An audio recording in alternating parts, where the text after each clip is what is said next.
voy a mostrar un poco lo que fui entendiendo en las clases que tenemos hasta ahora. Me voy a enfocar más que nada en la clase 1. Por ahí un poco de información, o sea, todo lo que estamos teniendo está quedando en la parte del Moodle, en la parte de Deep Learning, en la práctica. Por ahí, para ver el tema de los videos que ya quedaron y demás, eh, lo pueden bajarlo desde ahí. Algo interesante también está en que cuando nosotros hacemos la duplicación de los collab que nos pidieron, queda todo dentro de esta carpeta collab notebooks. Ahí lo van a ver, que están todas las clases con las soluciones que nos enviaron. En diferentes clases nos fueron enviando los enlaces, o sea, en esta por ejemplo están los primeros dos enlaces a los ejercicios planos, y después en esta última nos pasaron la solución de los ejercicios como para poder ir analizándolo y demás, que es lo que yo me voy a enfocar ahora. Aquí, bueno, como siempre, o sea, la parte más simple es directamente copiamos el enlace, eh, venimos a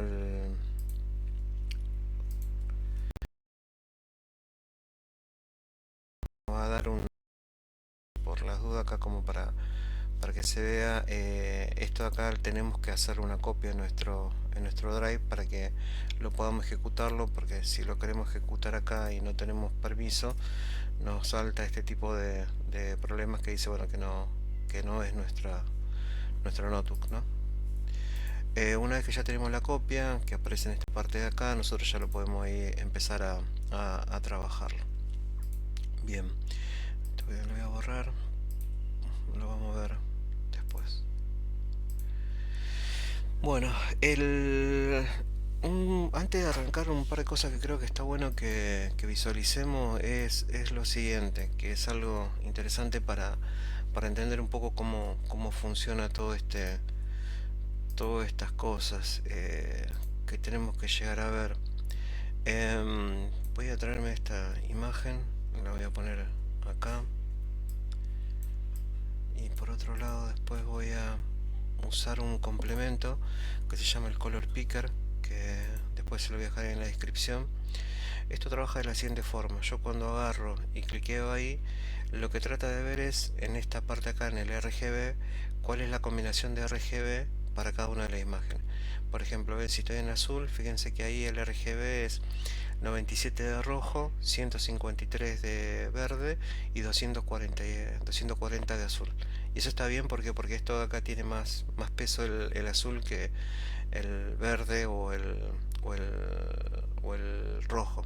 Si me voy para acá, si se miran, el 158 es el más pesado, que es el que corresponde a verde, 73 de rojo y 18 de azul, que está bien porque yo en esta de acá estoy más que nada con una imagen que tiene más verde.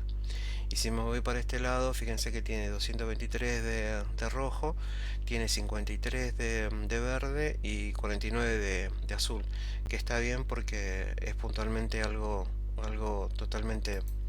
em, totalmente válido.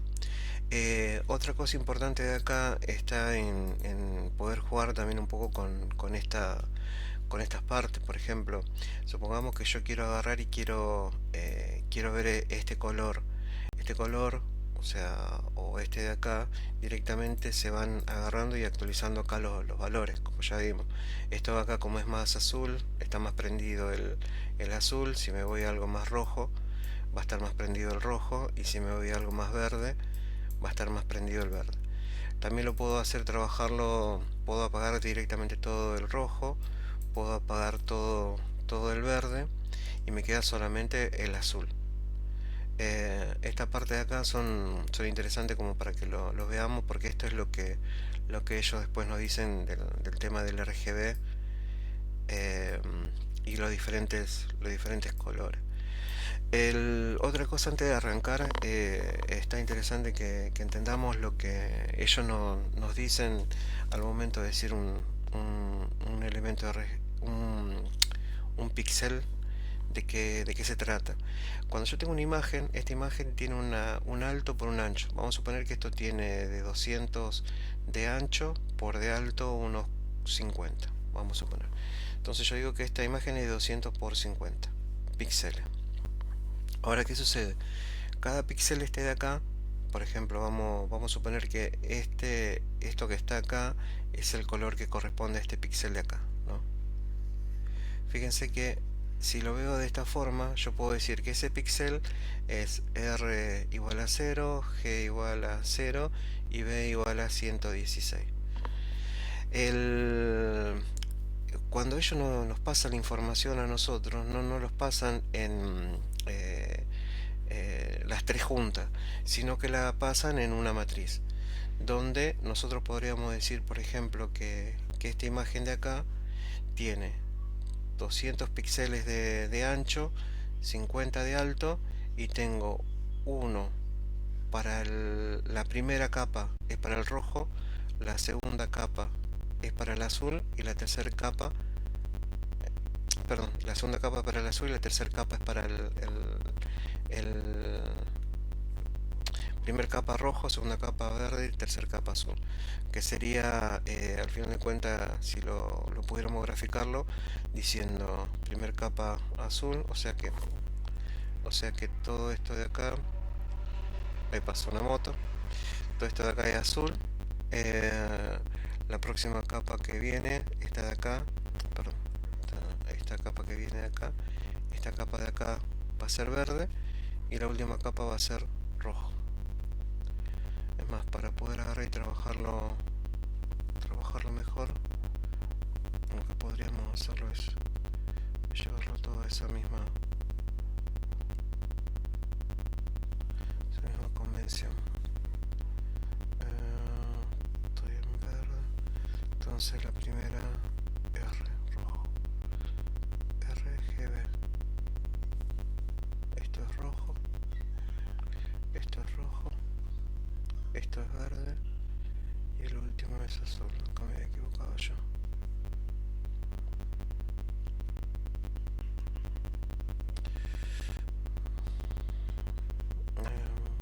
Deme un segundo que lo voy a hacer de vuelta.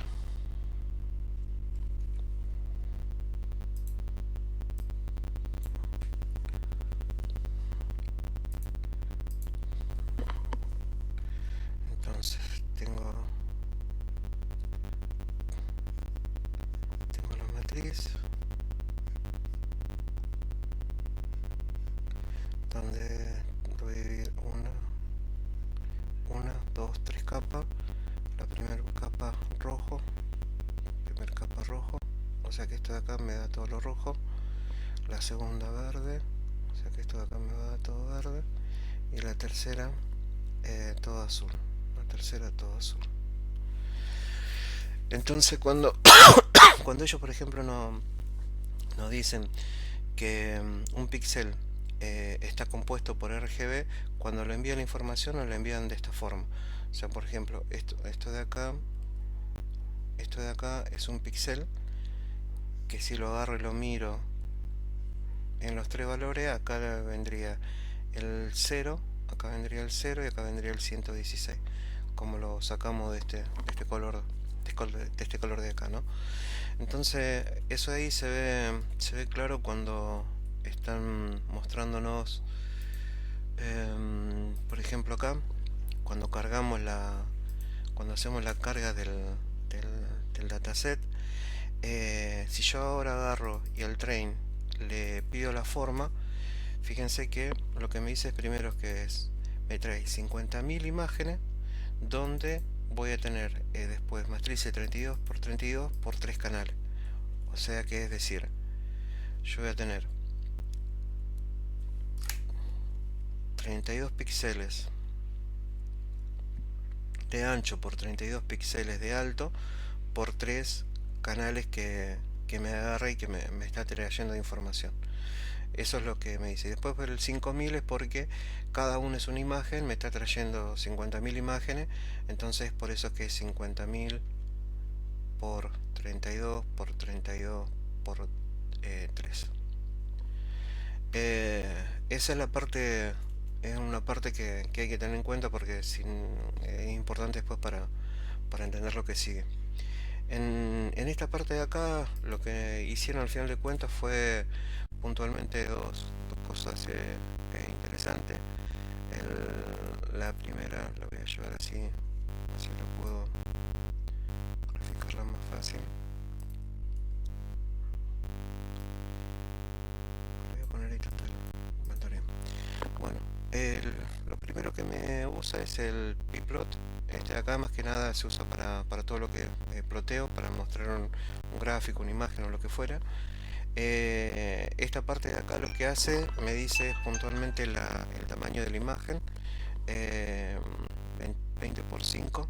Esta imagen de acá, cada una de estas imágenes va a tener ese tamaño.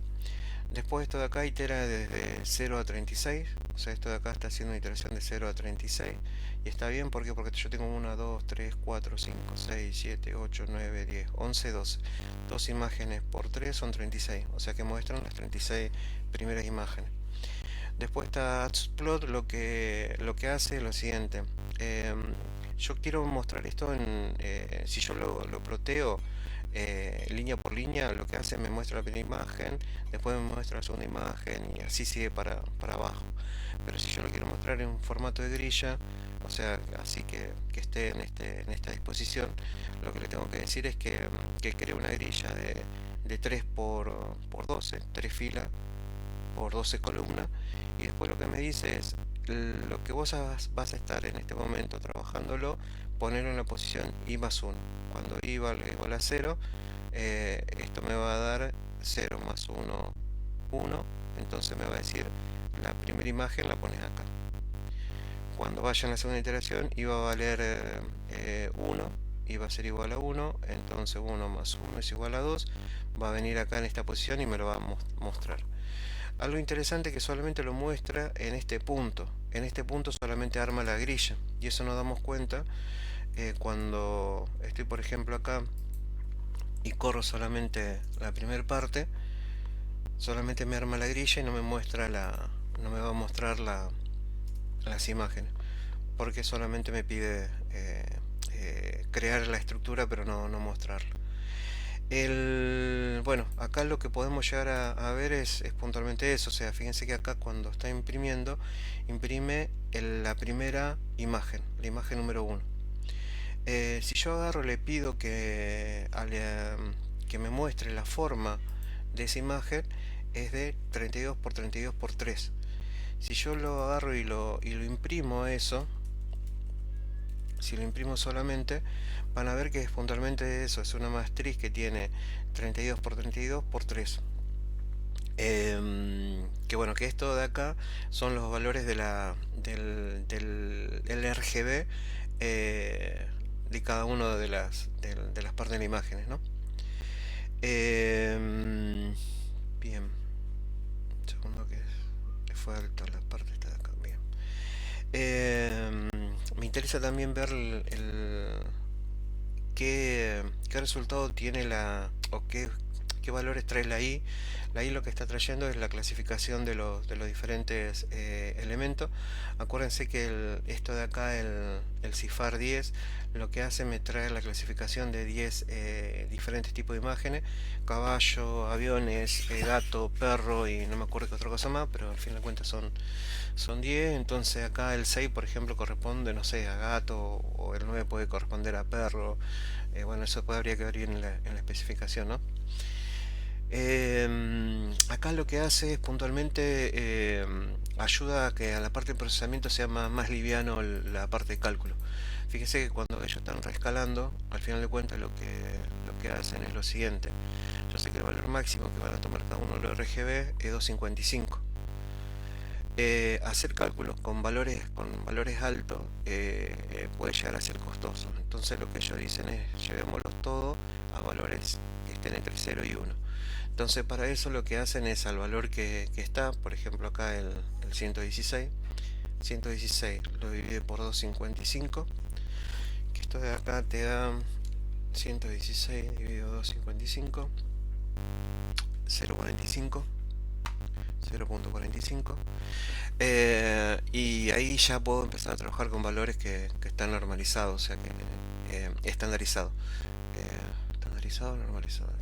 Normalizado. Que está normalizado entre 0 y 1. Es más que nada para un tema de de que no sea tan complicado el procesamiento. Creo que también tenía cuestiones de outlier y demás, pero creo que en esta parte no hace falta. Una parte importante también de ver es de acá, que es lo que hace esta parte de acá. Fíjense que esto de acá, a nosotros cuando lo imprimimos nos había dado los valores del 0 al 9. Lo que estaría bueno ver es cuántos valores únicos trae cada uno de esos. Entonces con el Uniket lo que hace es traer los valores individuales, que hay valores del 0, 1 hasta el 9. Entonces esas son las clases que puede detectar.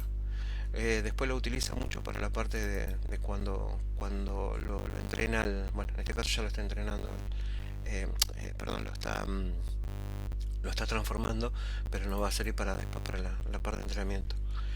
Esta parte de acá lo que dice es cortame este array de los 5000 hasta el final, y esta parte de acá me dice cortame el array desde el principio hasta los 5000. Entonces, al final de cuentas lo que hace esto de acá eh, es agarrar y decir, yo tengo 5000, el training inicial era de 50.000,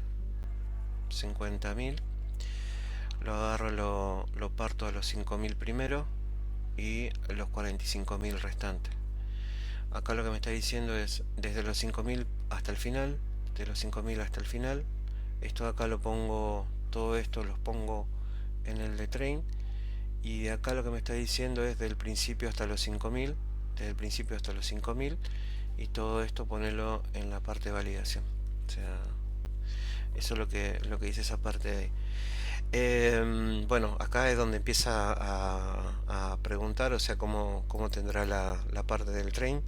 Y bueno, y acá está la respuesta. Fíjense que no nos quedan 50. Pero no lo corrí este.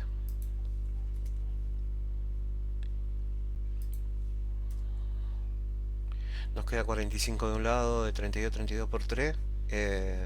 Porque está bien, porque solamente están en las 50.000 imágenes, pero después acá cada una de estas tiene su 32 por 32 por 3, ¿no? Bueno, acá arranca la parte del armado de la red neuronal. Esto de acá lo que estaba bueno para ver era el flatten ese que era. El flatten, por ejemplo, si yo tengo esta de 32 por 32, voy a tomar esta de acá, 32 por 32 por 3. Lo que hace esto al final de cuentas es toma estos primeros de acá y lo agarra y lo pone en esta parte. Después agarra los otros que le siguen. Supongamos que esto de acá, que yo le voy a poner de esa forma así como para que lo mantengamos, lo agarra y lo pone donde termina la otra parte. Era RGB, ¿no? RGB. El próximo van a ser los verdes. O sea, imagínense que ahora estoy en esta parte de acá. O sea, esto de acá hasta el final se hace, ¿no? Esto de acá, voy acá, supongo que por acá terminó la última parte y acá arranca, acá terminó la última parte del rojo, arranca con la parte del verde. Esto va así, bla bla bla, hasta que saca la última fila del verde y lo pone acá. Y azul, el último va a ser azul, entonces este de acá, agarra a este pedazo, lo pone acá, bla bla bla, hasta el final, hasta el último azul. Esto de acá es lo que ellos le llaman el flatten. O sea, agarrarlo y pasarlo de 3D sería a un D, porque al fin de cuentas es una sola fila por n columnas. Y las columnas van a ser más que nada 32 por 32 por 3, o sea, porque son las cantidades. Fíjense que acá vamos a tener 32, bla bla bla bla bla, multiplicado por 32, que van a ser la cantidad que tengo de fila, multiplicado por 3, que va a ser la cantidad de cosas. Entonces esto sería 1 por 32 por 32 por 30 por 3, que esto es 32 por 32 por 3, 3072. Entonces esto es 1 por 3072. Eso es la flat. Mm, bien, las funciones de activación. ¿Por qué la relu? El, el tema de la función de activación es la relu más que nada por lo siguiente. Eh, yo cuando tengo una relu, lo que hace es mata toda la señal que son negativas y a las que son positivas la agarro y la dejo tal cual está. Y está bien eso, porque por ejemplo, si yo digo que los píxeles, cada uno de los píxeles, su valor varía entre 0 y 255, si me viene un valor menos 40 para el rojo, por ejemplo, no tendría sentido. O sea, entonces si me viene algún valor de eso, lo descarto, porque es un error. ¿Y qué pasa si hay un valor mayor a 255? En este caso la relu, bueno, no te hace nada, te lo pasa. O sea, si le manda un 400, te lo va a hacer pasar. O sea, ¿por qué no la sigmoidal, por ejemplo? Porque la sigmoidal lo que tenía era que vos tenías eh, una... Un, perdón, la sigmoidal. No después de hacer la tangencial acá.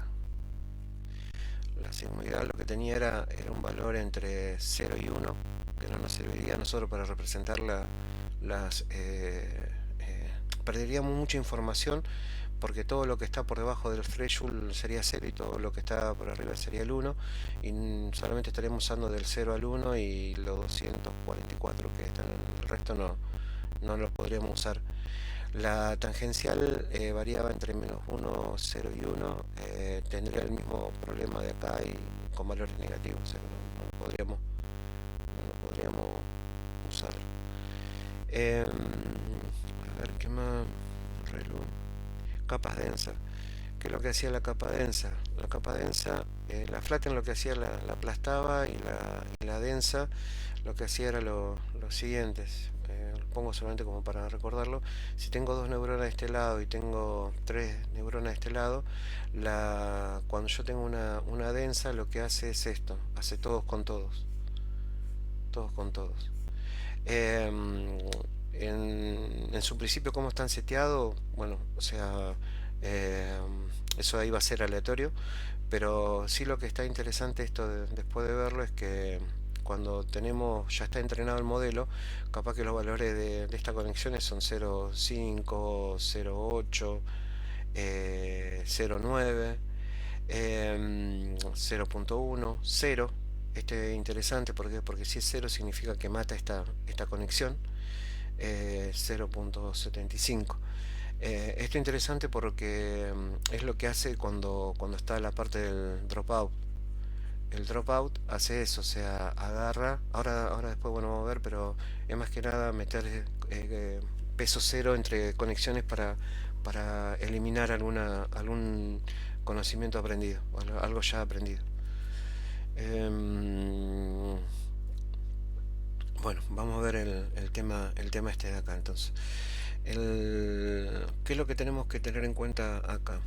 Para poder leer esta parte de acá, lo que está bueno es entender un poco qué es lo que trata de hacer esta arquitectura. Vamos a hablar antes de hablar de esto de acá. Hay algo importante. Yo tengo mayormente la configuración y los pesos, que no recuerdo bien los nombres específicos, pero yo esto le llamo la arquitectura y esto le llamo los pesos. Son muy importantes al momento de dar de entregar tu modelo, porque por ejemplo supongamos que tenemos dos de entrada y tenemos cuatro de salida, ¿no? Acá en el medio estas son las input y esta es la output, y acá en el medio tengo todas las hidden. Las hidden acá yo puedo tener diferentes tipos de configuraciones. Supongamos que tengo tres acá solamente y acá tengo dos. Y por el entrenamiento me resultó que queda algo así de este estilo. Eh, Supongamos que me quedó algo de este estilo. O sea que de acá a acá el peso es cero, o sea que está eliminada y, por eso no la represento, pero la podría representarla tranquilamente con un peso cero, ¿no? ¿Qué problema yo encuentro, encuentro acá? Si esto lo quiero agarrar y lo quiero distribuir a mi cliente, se lo quiero decir, toma, acá está el modelo para predecir, por ejemplo, si entra o no entra una persona, o si cuenta, por ejemplo, si tuviera un sistema para contar naranja, eh, que a través de una imagen después me dé la cantidad total de naranja, sería el modelo entrenado, ¿no? Para distribuirlo yo lo que necesito es poder guardar esta información, y lo que se guarda es la arquitectura y los pesos que estas tienen. Entonces de acá, en esta parte de acá, lo que nosotros estamos viendo es la primera parte, la arquitectura. Es decir, son todas estas partes de acá de cómo están configurada nuestra red. Eh, pero, algo importante, todavía no he detectado los pesos. O sea, solamente le he dicho que la primera flatten, la segunda dense, después hace un dropout, después dense, dropout y dense al final. Fíjense que acá la última parte son las 10 clases que me reconoce la librería, o sea que acá tendría por última salida son las 10 salidas al final. El, eh, bueno, vamos a la primera, la flatten ya la vimos. La flatten lo que hacía era un array multidimensional, me lo hacía plano, o sea, si tenía algo así en 3D, me lo llevaba solamente a algo de un D. La densa ya vimos que lo que hacía era que conectaba las neuronas todos con todo, o sea, hace todo contra todo. El dropout ya lo veníamos hablando. Suponete que arrancamos con esto de acá, que están todo contra todo. Después de determinadas de X épocas, o sea, después de X iteraciones, encontramos de que esta, bueno, entrada, salida. Supongamos que agarramos y decimos, mira, después de X época, la que me quedó fue así.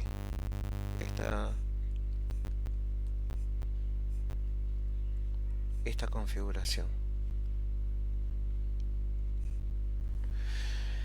donde vemos que hay nodos que no se conectan, y hay otros que sí que se conectan, y que las salidas estas dependen de, bueno, acá habría que, esto es entrada, capas ocultas y salida, donde la salida dependen de esta configuración de la arquitectura y de estos pesos. O sea, acá ya está entrenada la capa, pero puede llegar a ser que nos pase lo que por ahí nos advertían muchas veces, lo siguiente. Suponga que empezamos a entrenar, y nosotros empezamos a entrenar en este punto. Empezamos a trabajar, pumba, nos ponemos en este lugar, que es este punto donde estamos ahora. ¿Qué pasa? Acá estoy en un mínimo local, no estoy en un mínimo global. El mínimo global es este de acá, pero yo estoy en esta parte de acá. Pero mi red no se va a salir de acá porque está en este hueco, o sea, no va a poder saltar. Entonces, ¿qué sucede? ¿Cómo puedo hacer para que salga a otro lugar? Había dos técnicas. Una era cambiar el rate del learning. Eso podríamos llegar a cambiar ese parámetro, pero ellos acá lo que están utilizando es el dropout. ¿El dropout qué sería? Ah, mira, esta es la red como está ahora optimizada. Lo que vamos a hacer es, te voy a matar esta conexión, esta y esta. ¿Por qué? Porque sí, como dice la china. Porque sí. ¿Qué pasa entonces con eso ahí? ¿Qué es lo que puede llegar a suceder cuando mato estas conexiones? Lo que puede llegar a pasar es que esto agarre y tome nuevas configuraciones. Puede llegar a ser de que se reactive esta conexión, puede llegar a ser que se vuelva a activar esta otra conexión, y lo que va a pasar al final de cuentas es que yo estando acá me va a tirar, suponete, a otro punto aleatorio que sea este, y me va a agarrar y me va a llegar a este otro mínimo local. Entonces cuando está acá, yo ya veo que de vuelta estoy metido en otro mínimo local, que es donde ahí actuaría el segundo dropout, que lo que haría es tratar de salir de esto. Suponete que esto capaz que te tira por azar acá y llegas a esta otra. Bueno, ahí es donde tenemos un problema nosotros de que esta red no hubiera llegado realmente al verdadero mínimo, pero sí nos daría como respuesta de que de los tres que detectó, este sería el mínimo que nos reportaría a nosotros, o la configuración esta es la que daría la menor función de pérdida. El, ahora, ¿qué sucede? Supongamos que estamos en ese punto. Em, y acá viene la parte interesante. Bueno, acá por lo que verán, este 3200 salió de la cuenta esta que hicimos de acá, 32 por 32 por 3, que son la cantidad de, em, de canales que estamos manejando para esto. Esta parte de acá, un par de cosas interesantes de acá. Bueno, esto de acá sale de la parte de los 32 por 32 por 3, que al final de cuentas es cada imagen con sus tres voy a ponerlo acá así,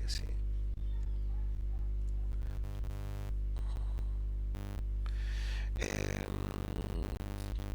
con sus tres canales. Después todo, fíjense que la cantidad de parámetros acá es cero. Después todo de acá sale de la multiplicación de estos valores.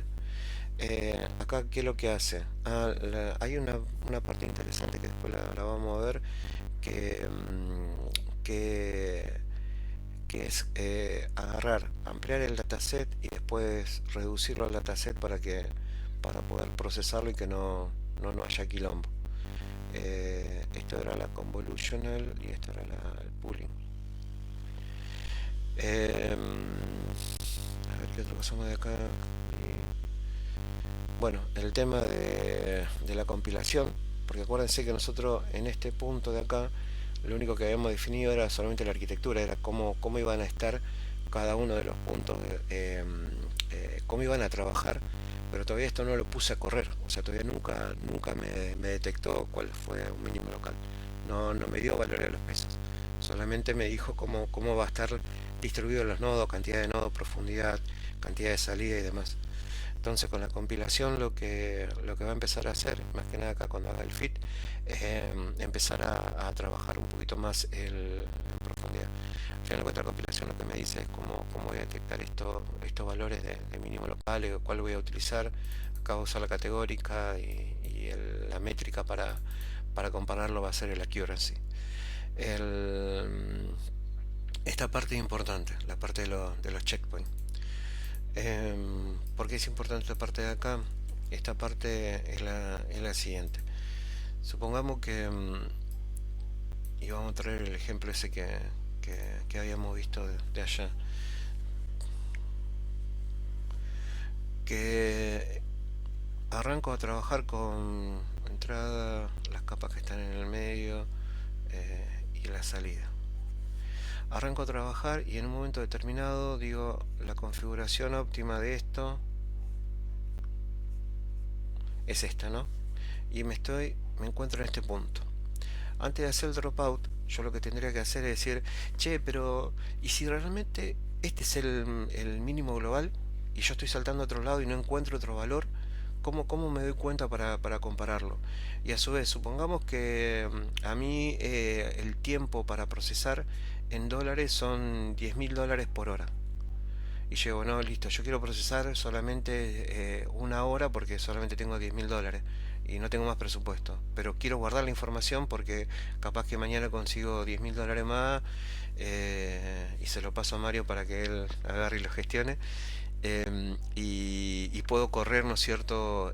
Puedo seguir corriendo.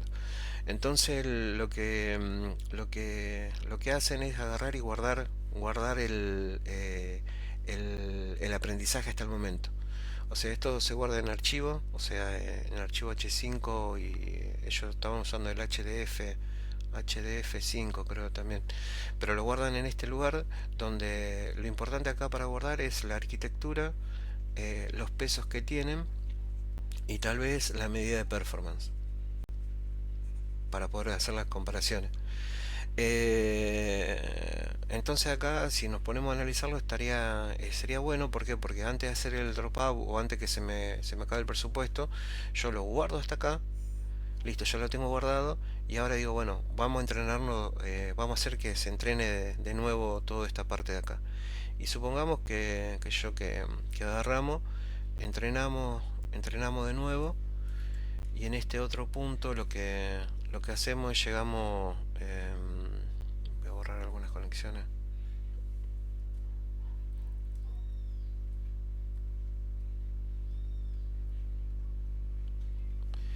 Supongamos que agarro y en esta nueva, las conexiones me quedan algo así de este estilo.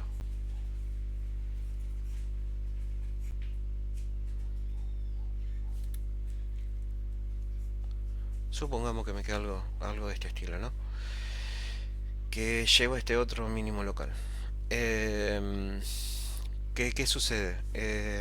Hago exactamente lo mismo, o sea, digo, bueno, listo, ya tengo todo esto hasta ese punto, guardo la red ahora que tengo en esto, y después si más adelante me doy cuenta de que, supongamos que solamente, eh, como dijimos, una cosa que dijimos acá, tal vez por azar no lleguemos al mínimo óptimo, porque estos drop up por azar solamente nos hizo detectar estos tres mínimos, y este de acá no lo pudimos detectarlo, nos olvidamos de la restricción económica.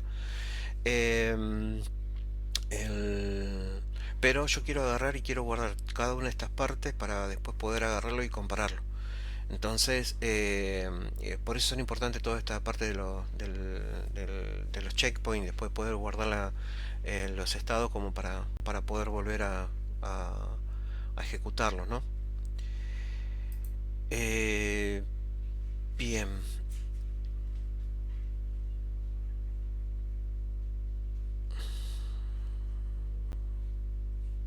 bien. El tema del hardware, esto de acá está bueno para entender lo siguiente. Nosotros cuando tenemos una computadora, tenemos diferentes tipos de operaciones que se ejecutan.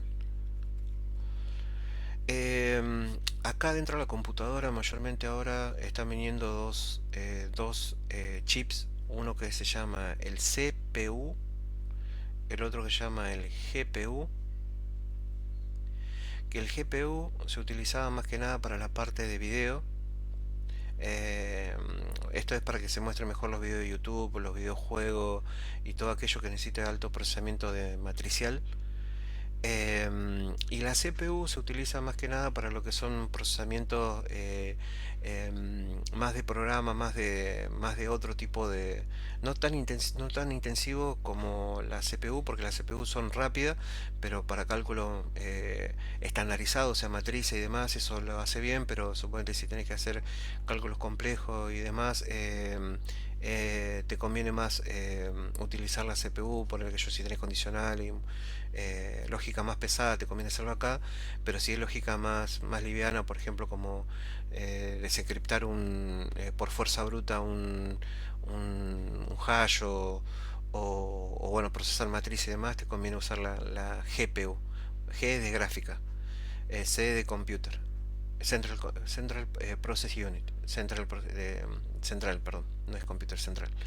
Y después hay otra parte que está piola, que después se dieron cuenta de que podrían agarrar y hacer un nuevo procesador que se enfoque solamente en la parte matricial, que ellos le llaman Tensor, y para eso desarrollaron un micro que se llama TPU, que esto de acá es mucho más potente que que la GPU. ¿Eso para qué sirve? Es para entender puntualmente por qué acá nos piden que analicemos a ver de hacerlo correr con la GPU o con la TPU. ¿Se entiende? Esto es gráfico, es lo que podríamos ya tener nosotros en nuestra computadora. TPU, esto de acá ya son especializados y son muy caros para que, bueno, hay gente que lo tiene, ¿no? Pero es mucho más especializado. Eh, Esto es más costoso, si lo pongo a correr con esto, obviamente que va a ser mucho más rápido, pero mucho más costoso. Si lo pongo a correr con esto, es mucho más económico. Esto es lo que nos va a impactar a nosotros cuando tengamos que tener un presupuesto y no es lo mismo correr 10 horas de GPU que 10 horas de TPU. Obviamente que si tenés TPU, en vez de 10 horas tendría que ser mucho menos la que está corriendo, ¿no es cierto? Bueno, esto de acá es lo que estuvimos viendo, o sea, el tema de cargar los modelos que ya estaban entrenados. Al final de cuentas es hacer esto, o sea, como dijimos, o sea, yo ya llegué a un punto que guardé la información acá. Eh, ¿Cómo hago para, suponete que si esto se lo quiero entregar a un compañero que está trabajando conmigo, bueno, se lo envío en un archivo, en este caso en formato HDF5, y que cargue y que lo cargue. Eh, Obviamente que después vos también lo puedes guardarlo para después pasárselo, ¿no? Obviamente como dice acá, también con la arquitectura y los modelos. Acá está interesante ver qué es lo que están haciendo acá. Cuando vos corres esta parte de acá, lo que hace al final de cuentas es traerme de GitHub información. ¿Cómo trabaja esto? O sea, algo simple nomás como para que lo entendamos cómo trabaja. Yo cuando estoy en mi computadora, en mi notebook, mayormente acá tengo un disco rígido donde mis programas, que al final de cuentas es un archivo de texto, lo agarro y lo guardo en mi máquina local. Pero ¿qué sucede? Hay veces, por ejemplo, que estoy trabajando con otro compañero y ese compañero necesita también bajarse este mismo programa, pero ¿qué sucede? Yo puedo tener muchas copias de ese programa en mi máquina o puedo ya tener algún tipo de problema o se me puede romper el disco. Entonces lo que se hace, se pone mayormente un repositorio de código, un BSC, en este caso GitHub en la nube. Esto es un servicio que como si fuera un Outlook o un Gmail o demás, donde vos cuando ya tenés tu programa pulido lo subís a ese repositorio y cuando alguien lo quiere utilizar lo baja. Entonces al final de cuentas es como tener un backup en la web, que vos lo agarrás y lo bajás. Es mucho más complejo, pero para lo que nosotros lo usamos al final de cuentas es eso. Y esto de acá lo que dice es copiame o cloname esa carpeta. Si la queremos ver qué es esta carpeta, es muy simple. O sea, acá nos conviene es copiarlo.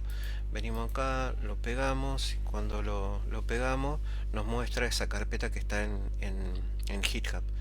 Donde podemos ver, por ejemplo, acá están los modelos entrenados ya. Y en esta otra parte de acá vemos que hay varias fotos que bueno, anda a saber para qué la quiere, ¿no? Pero en nuestro caso lo que al final de cuentas hizo es me copió de GitHub al Colab esa carpeta y ya con eso puedo trabajar. Bueno, la parte de GitHub, bueno, acá fíjense que lo que hace es va puntualmente a ese lado, o sea, a la carpeta que bajó, va a Deep Learning, va a CNN y ahí va al modelo guardado, en este caso el de acá, lo levanta y bueno, lo carga como un modelo. Y aquí hace la parte de la precisión. Fíjense que lo que me dice acá que a través de la métrica que ejecutaron, tiene una precisión del casi 40%. Vamos a ver que su contrapartida con las redes neuronales, o sea, la red neuronal, toda esta parte es lo mismo, esta parte acá es lo mismo, acá también es exactamente lo mismo, acá es donde empieza a variar. Fíjense que de esta parte de acá casi es lo mismo que lo que tenemos nosotros en la red de arriba.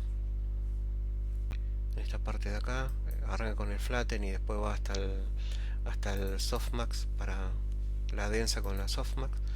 Arranca con un flatten y va hasta la softmax, o sea que acá trabaja más o menos lo mismo, pero le hace este preprocesamiento que es propio de la CNN. Esto lo que le da es más poder a la red, y ahora lo vamos a ver. Bueno, acá pueden analizar lo mismo que analizamos del otro lado, o sea, el tema de la cantidad de capas y demás. Acá, bueno, de vuelta, acá definió la arquitectura, pero todavía no lo ejecutó, entonces todavía no tengo los pesos, solamente tengo la carcasa de cómo están van a correr el modelo o se va a entrenar el modelo. Eh, Acá ya lo agarra y le dice puntualmente cómo lo va a evaluar, o sea, cuál es la función de pérdida y la métrica que va a utilizar para comparar los diferentes puntos que voy a encontrar, para ver los mínimos locales, máximos locales, dropout y toda la bola. Los checkpoints para ir agarrando, para ir guardándolo a medida que voy trabajando. El fit, acá sí ya lo está trabajando. El tema de las épocas era cuántas veces voy a correr esto. Acuérdense que la parte de la época sería así, o sea, yo tengo, por ejemplo, acá 50.000 imágenes, ¿no es cierto? Saco, le hago una muestra de n elementos, entreno, tiro después la muestra de vuelta porque va a ser con repeticiones y vuelvo a sacar otra muestra que puede llegar a tal vez tener la misma, alguna de las imágenes que ya entrené, pero como agarro y digo que la población es homogénea, no habría problema de hacer con repeticiones. La cantidad de veces que voy a hacer esto se llama época y bueno, o sea, cuanto más época tenga, supuestamente más mejor voy a tener mi predicción.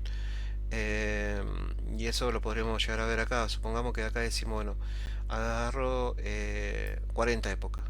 Y en las 40 épocas veo que por el azar solamente me salieron estos valores. Entonces me va a dar como mínimo local esto de acá. Si yo le agarro el aumento la cantidad de épocas, es muy probable que me detecte este otro valor que no había estado detectado en una primera corrida. O sea, cuanto más época tenga, más probabilidad de que encuentre el mínimo local, el mínimo global, pero es más costoso. O sea, acá es donde empieza a jugar el tema de cuánta plata tengo y cuánto tiempo puedo dejarlo corriendo al modelo, ¿no? Em, a ver qué otra cosa más. Bueno, ahí empezó a correrlo. Lo mismo que la otra parte de allá. Carga los modelos entrenados, los guarda. Bueno, acá hacia el checkout me traigo la copia que ellos ya tienen allá. Cargo este modelo, lo evalúo y la evaluación le digo que el 67% de las veces acierta en la predicción de las imágenes. Entonces acá lo interesante es ver lo que significa eso. Fíjense que acá lo que al final de cuentas está diciendo que este es caballo y es un caballo, está dentro del 67% de, de precisión. Acá dijo que era un venado y es un gato. Entonces acá está ese otro 30% que puede llegar a errarle.